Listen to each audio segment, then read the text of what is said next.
जय हिंद दोस्तों, कैसे हैं आप सभी लोग। उम्मीद करता हूँ सभी मस्त होंगे और अपने शिक्षण कार्य में व्यस्त होंगे। स्वागत है आप सभी का सीटेट दिसंबर 2024 के एग्जाम में। और आज हम करने वाले हैं एसएसटी यानी सामाजिक विज्ञान के मोस्ट और इम्पॉर्टेंट क्वेश्चन, जो कि आज क्लास 5 है। संपूर्ण एसएसटी कवर कर रहे हैं। तो चैनल पर जो भी नए हैं चैनल को सब्सक्राइब कर लीजिए, क्लास ही बहुत इंपॉर्टेंट है। चलिए चलते हैं क्वेश्चन की तरफ। और आज का पहला क्वेश्चन है, उद्योगपति उद्योग स्थापित करते हैं जब वे अपने मूल स्थल को विकसित कर सकें, वे जब अपने व्यापार के अनुकूल सरकारी नीतियां पाते हों, शहर को विकसित कर सकें, सरकार द्वारा उद्योगों को प्रोत्साहन देने के लिए उपलब्ध राशि से उनका लाभ कम हो। कौन सा ऑप्शन सही होगा? बताइए सभी इन चारों ऑप्शन में से कौन सा ऑप्शन राइट होगा।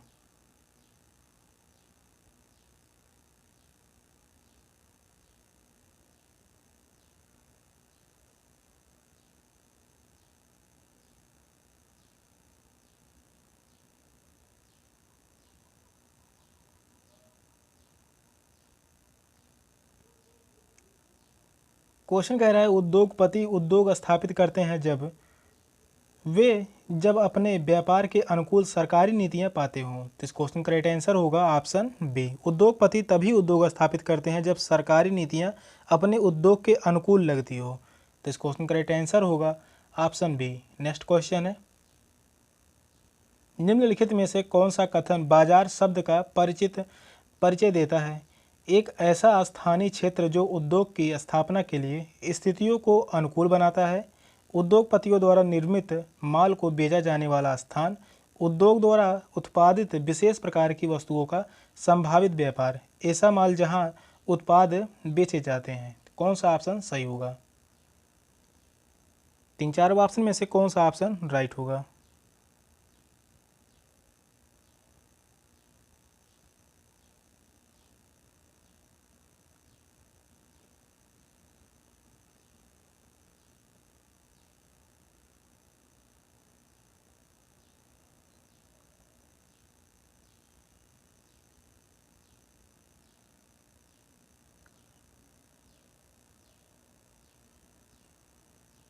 कौन सा कथन है बाजार शब्द का परिचय देता है? तो वह है उद्योग द्वारा उत्पादित विशेष प्रकार की वस्तुओं का संभावित व्यापार। तो इस क्वेश्चन का राइट आंसर होगा ऑप्शन सी, उद्योग द्वारा उत्पादित विशेष प्रकार की वस्तुओं का संभावित व्यापार। बाजार शब्द का अर्थ है कि उद्योग द्वारा उत्पादित माल के लिए एक विशेष प्रकार का संभावित व्यापारिक केंद्र है। उदाहरण के लिए होगा स्थानीय बाजार में अस्थायी संपत्ति तथा खाद्य सामग्री का एक ही भवन में होना। तो इस क्वेश्चन का राइट आंसर होगा ऑप्शन सी। अगला क्वेश्चन है, प्राचीन हस्तलिपि के संदर्भ में निम्नलिखित में से कौन सा कथन सही नहीं है? पूछा है वह कौन सा कथन है जो गलत है। कुछ हस्तलिपियां पत्थरों एवं धातुओं के शिलालेखों पर लिखी गई थीं, प्रायः ताड़पत्रों पर लिखी हुई थीं। वे जिन काल को प्रदर्शित करती थीं उस काल का मुख्य स्रोत है, पहले हस्तलिखित थीं, इन्हें मुद्रित बाद में किया गया था। कौन सा ऑप्शन राइट होगा? क्वेश्चन जो कह रहा है प्राचीन हस्तलिपि के संदर्भ में वह कौन सा कथन है जो सही नहीं है, यानी इन चारों ऑप्शन में से कोई एक कथन जो है वह गलत है।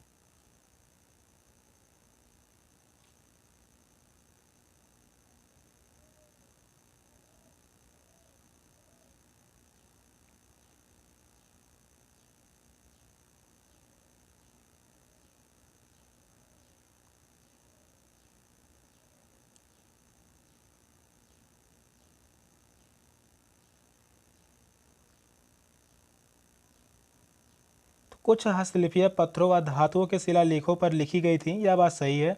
प्रायः ताड़पत्रियों पर लिखी हुई थीं, यह भी सही होगा। वे जिन काल को प्रदर्शित करती हैं उस काल का मुख्य स्रोत है, यह भी सही है। पहले हस्तलिखित थीं, उन्हें मुद्रित बाद में किया गया, तो यह बात जो है गलत है। डी ऑप्शन गलत है। पूछा था कौन सा ऑप्शन जो है वह सही नहीं है, तो वह है ऑप्शन डी। तो इस क्वेश्चन का राइट आंसर होगा ऑप्शन डी। प्राचीन समय में पांडुलिपि प्राय ताड़पत्रों के पत्रों पर ही लिखी जाती थीं या पत्थरों एवं धातु पर उकेरी जाती थीं। ये उस अवधि को प्रतिबिंबित करती थीं जो प्राथमिक स्रोत होते थे, और इन्हें कभी भी मुद्रित नहीं किया गया। इन्हें जो है हस्तलिपियां जो हैं कभी भी मुद्रित नहीं किया गया। तो इस क्वेश्चन का जो राइट आंसर होगा ऑप्शन डी। नेक्स्ट क्वेश्चन है, 19वीं सदी के मध्य में ब्रिटिश इतिहासकारों ने भारत के इतिहास को 3 कालों में विभाजित किया, हिंदू, मुस्लिम व ब्रिटिश भारत।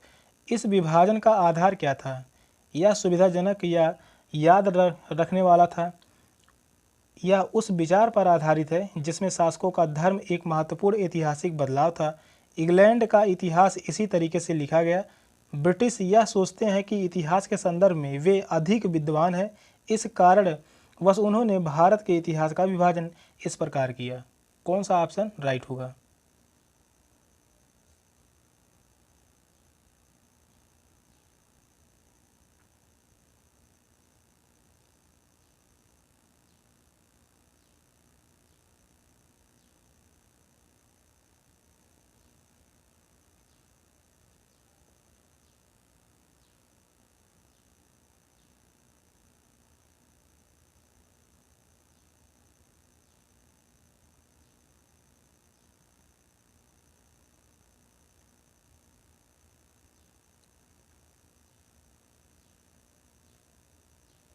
19वीं सदी के मध्य में ब्रिटिश इतिहासकारों ने भारत के इतिहास को 3 कालों में विभाजित किया, हिंदू, मुस्लिम व ब्रिटिश भारत।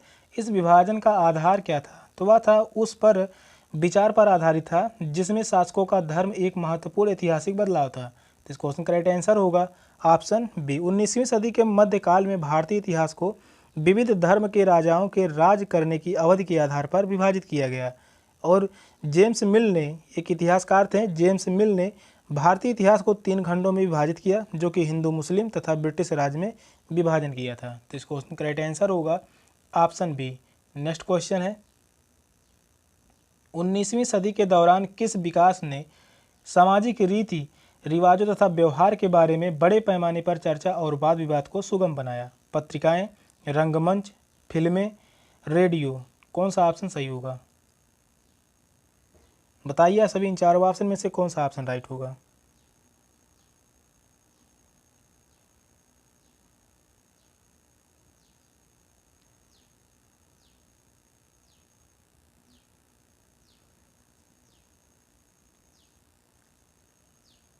तो इस क्वेश्चन का राइट आंसर होगा ऑप्शन ए, पत्रिकाएं। फर्स्ट ऑप्शन जो है वह राइट है। 19वीं सदी में पत्रिकाओं द्वारा बड़े पैमाने पर सामाजिक रीति रिवाजों व प्रचलित नियमों के बारे में परिचर्चा व वाद विवाद करवाया जाता था। टाइम पत्रिका अभी भी विश्व की सबसे बड़ी साप्ताहिक पत्रिका मानी जाती है। वह कौन सी पत्रिका है? टाइम। टाइम जो पत्रिका है अभी भी विश्व की सबसे बड़ी साप्ताहिक पत्रिका मानी जाती है। तो इस क्वेश्चन का राइट आंसर होगा ऑप्शन ए, पत्रिकाएं। नेक्स्ट क्वेश्चन है, निम्नलिखित में से कौन सी रणनीति का प्रयोग राजा राममोहन राय जैसे समाज सुधारकों द्वारा महिलाओं के विरुद्ध होने वाले सामाजिक अन्याय यानी सती प्रथा के विरुद्ध आंदोलन में प्रयोग किया जाता था?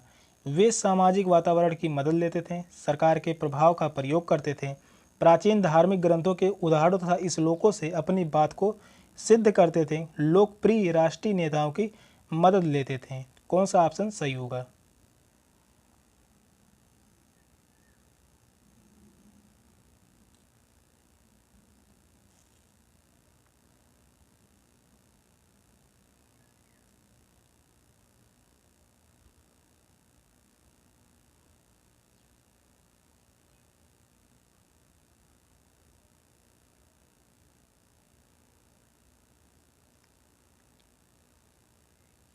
क्वेश्चन कर है, कौन सी रणनीति का प्रयोग राजा राम मोहन राय जैसे समाज सुधारकों द्वारा महिलाओं के विरुद्ध होने वाले सामाजिक अन्याय के विरुद्ध आंदोलन में प्रयोग किया जाता था?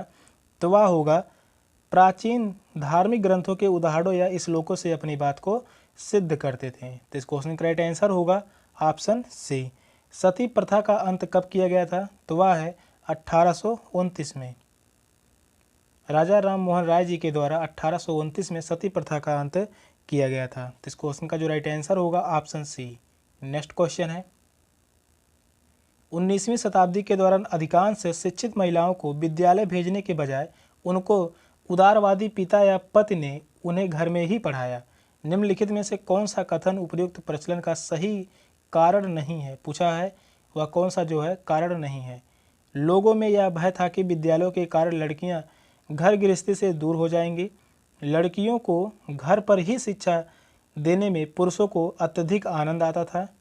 लड़कियों को विद्यालयों तक जाने के लिए सार्वजनिक स्थलों से होकर जाना पड़ता था, जिससे उनकी सुरक्षा को के प्रति चिंता बनी रहती थी। लोगों में यह भय था कि विद्यालयों की शिक्षा लड़कियों को उनके घरेलू कार्यों को पूरा करने से रोकेगी। कौन सा ऑप्शन राइट होगा? कोई एक ऑप्शन इन चारों ऑप्शन में से सही नहीं है, वही बताना है कौन सा ऑप्शन सही होगा।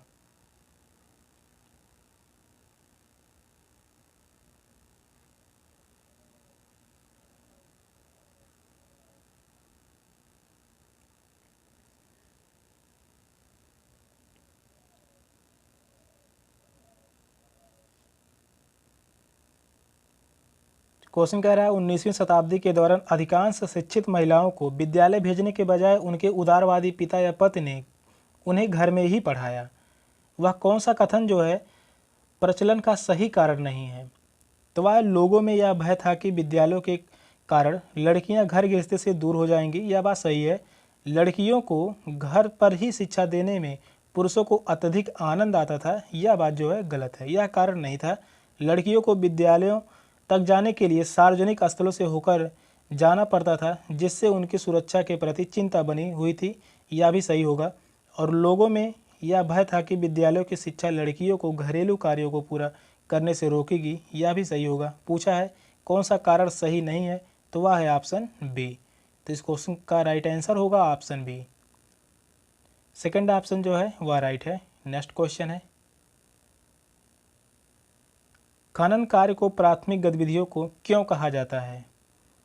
इसमें पृथ्वी के प्राकृतिक संसाधनों से उत्पादन किया जाता है, या मानवीय क्रियाओं के आरंभिक रूपों में से एक है, या सरकार को बड़ी मात्रा में धन उपलब्ध कराता है, या श्रमिकों का सबसे बड़ा नियोक्ता है। कौन सा ऑप्शन सही होगा? बताइए सभी इन चारों ऑप्शन में से कौन सा ऑप्शन राइट होगा।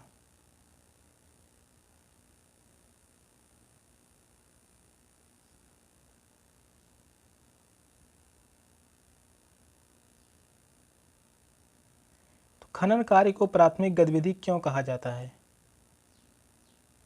तो इसमें पृथ्वी के प्राकृतिक संसाधनों से उत्पादन किया जाता है। तो इस क्वेश्चन का राइट आंसर होगा ऑप्शन ए। इसमें पृथ्वी के प्राकृतिक संसाधनों से उत्पादन किया जाता है, इसी कारण खनन कार्य को प्राथमिक गतिविधि कहा जाता है। खनन प्राथमिक गतिविधि है। इसमें पृथ्वी के प्राकृतिक संसाधनों का उत्पादन किया जाता है, और खनिज आधारित उद्योग प्राथमिक उद्योग हैं। इन उद्योगों द्वारा उत्पादित उत्पाद होते हैं, इनका प्रयोग उन उद्योगों के लिए किया जाता है जो कच्चे माल के रूप में प्रयोग आता है। तो इस क्वेश्चन का राइट आंसर होगा ऑप्शन ए। फर्स्ट ऑप्शन वह राइट है। नेक्स्ट क्वेश्चन है, निम्नलिखित में से कौन सा खनिज नहीं है? पूछा है वह कौन सा खनिज है जो नहीं है? पेंसिल में प्रयुक्त होने वाला ग्रेफाइट, भोजन पकाने में प्रयुक्त होने वाला नमक, आभूषणों में प्रयुक्त होने वाला सोना व चांदी, रोधक में प्रयुक्त होने वाला अभ्रक। कौन सा ऑप्शन राइट होगा? बताइए सभी इन चारों ऑप्शन में से कौन सा ऑप्शन सही होगा।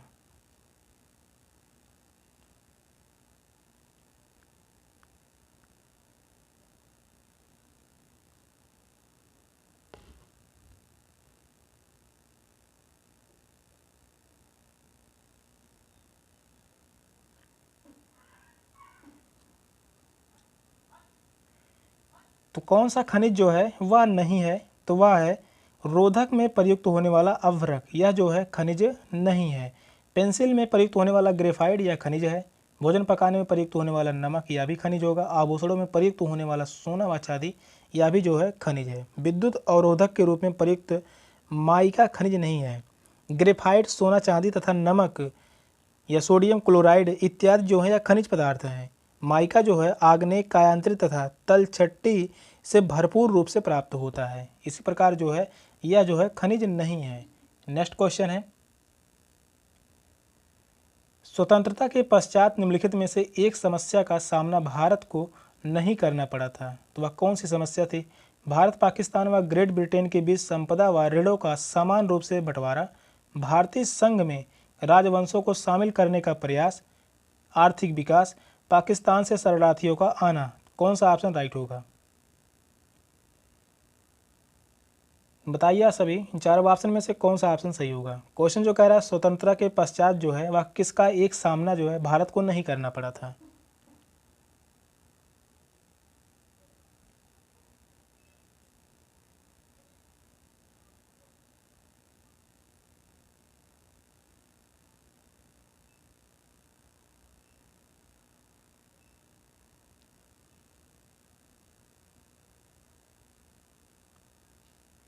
तो वह होगा भारत पाकिस्तान व ग्रेट ब्रिटेन के बीच संपदा व ऋणों का समान रूप से बंटवारा जो है यह नहीं, इसका सामना जो है नहीं करना पड़ा था भारत को। बाकी भारतीय संघ में राजवंशों को शामिल करने का प्रयास, इसका भी प्रयास करना पड़ा था। आर्थिक विकास में भी पाकिस्तान से शरणार्थियों का आना, यही एक कारण था जो कि नहीं करना पड़ा था। संपदा में यानी जो ऋण थे उनका समान रूप से बंटवारा नहीं किया गया था। नेक्स्ट क्वेश्चन है, यद्यप भारत ने स्वतंत्रता के पश्चात सार्वभौमिक वयस्क मताधिकार को अपना लिया था, फिर भी प्रभुत्व संपन्न देशों ने कुछ निश्चित मानदंडों के आधार पर इस पर रोक लगा दी थी। निम्नलिखित में से क्या उन मानदंडों में से शामिल नहीं है? शिक्षा, धर्म, लिंग, संपत्ति। कौन सा ऑप्शन राइट होगा? क्वेश्चन को ध्यानपूर्वक पढ़िए और बताइए इन चारों ऑप्शन में से कौन सा ऑप्शन सही होगा।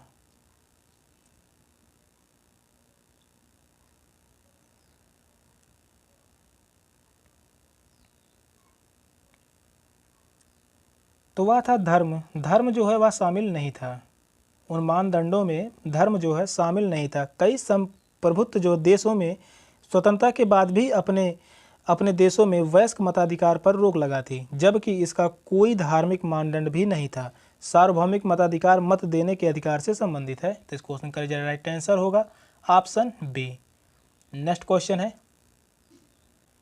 निम्नलिखित में से कौन सा कथन मिश्रित अर्थव्यवस्था के सार को स्पष्ट करता है? आर्थिक विकास के उत्तरदायित्वों को राज्यों व केंद्र सरकार द्वारा वहन किया जाता है। रोजगार व उत्पादन की वृद्धि में सार्वजनिक व निजी क्षेत्र महत्वपूर्ण भूमिका निभाते हैं। निजी व सार्वजनिक सेक्टर में अर्थव्यवस्था के लाभों को समान रूप से बांटना। देश की अर्थव्यवस्था को नियंत्रित करने हेतु राज्य एवं केंद्र सरकार की सुनवाई होना। कौन सा ऑप्शन राइट होगा? बताइए सभी कौन सा ऑप्शन सही होगा।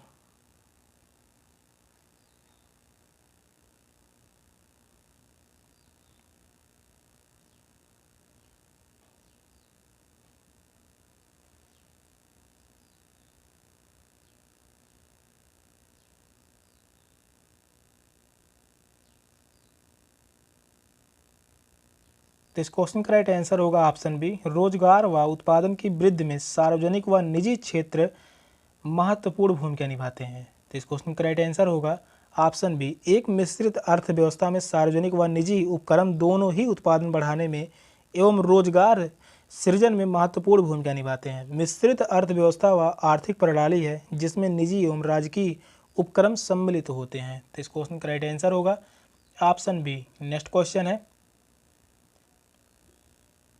निम्नलिखित में से कौन सा कथन जो है स्थल मंडल से संबंधित है? पृथ्वी का 97% जल स्थल मंडल में है। समुद्र सतह पर भू आकृतियाँ पाई जाती हैं। इस गोलार्ध में खनिज संपदा पाई जाती हैं। स्थल मंडल पहाड़, पठार व घाटियों से मिलकर बनता है। कौन सा ऑप्शन राइट होगा? बताइए आप सभी इन चारों ऑप्शन में से कौन सा ऑप्शन सही होगा। क्वेश्चन जो कह रहा है वह कौन सा कथन जो है जो स्थल मंडल से संबंधित है?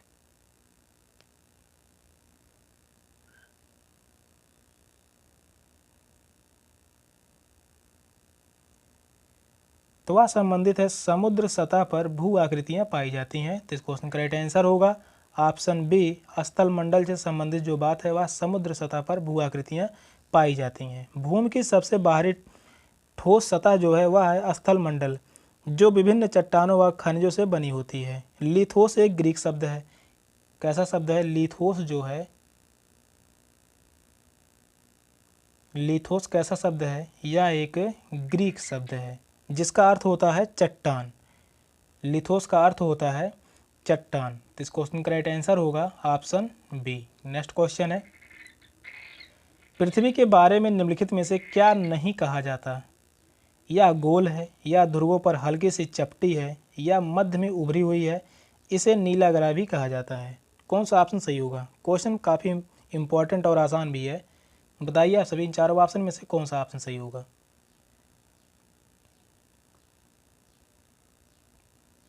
क्वेश्चन कह रहा है पृथ्वी के बारे में क्या नहीं कहा जाता है। तो यह गोल है, यह बात गलत है, या नहीं कहा जाता है। या ध्रुवों पर हल्की सी चपटी हुई है, या भी सही होगा। या मध्य में उभरी हुई है, या भी सही है। इसे नीला ग्रह भी कहा जाता है, या भी सही है। पृथ्वी को नीला ग्रह भी कहा जाता है, यह बात सही है।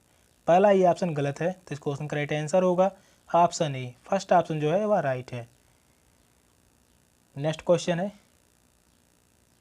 तालाबों व झीलों के शांत जल की अपेक्षा समुद्री जल निरंतर प्रवाहित होता रहता है। निम्न में से कौन सा जल प्रवाह नहीं है। तरंगे, जलचक्र, ज्वारभाटा, धारा। कौन सा ऑप्शन सही होगा। बताइए सभी इन चारों ऑप्शन में से कौन सा ऑप्शन राइट होगा।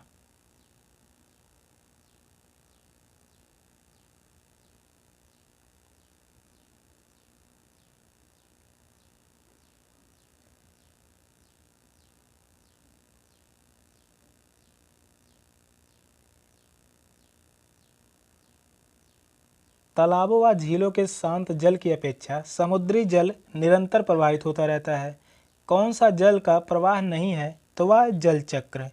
जलचक्र का प्रवाह जो है वह नहीं है, तो इस क्वेश्चन का राइट आंसर होगा option B, second option right है। जलचक्र जल की गतिशीलता का उदाहरण नहीं है। यह जल के वाष्पन तथा संघनन में एवं वर्षा के रूप में अवक्षेपण का एक प्राकृतिक चक्र है। यह समुद्री जल के प्रवाह से संबंधित नहीं है, तो इस क्वेश्चन का राइट आंसर होगा ऑप्शन बी, जलचक्र। सेशन का लास्ट क्वेश्चन था। क्वेश्चन कैसे लगे कमेंट में जरूर बताइएगा। चैनल पर नए हैं तो चैनल को सब्सक्राइब कर लीजिए। मिलते हैं फिर अगली क्लास में, तब तक के लिए बाय बाय, टेक केयर, जय हिंद।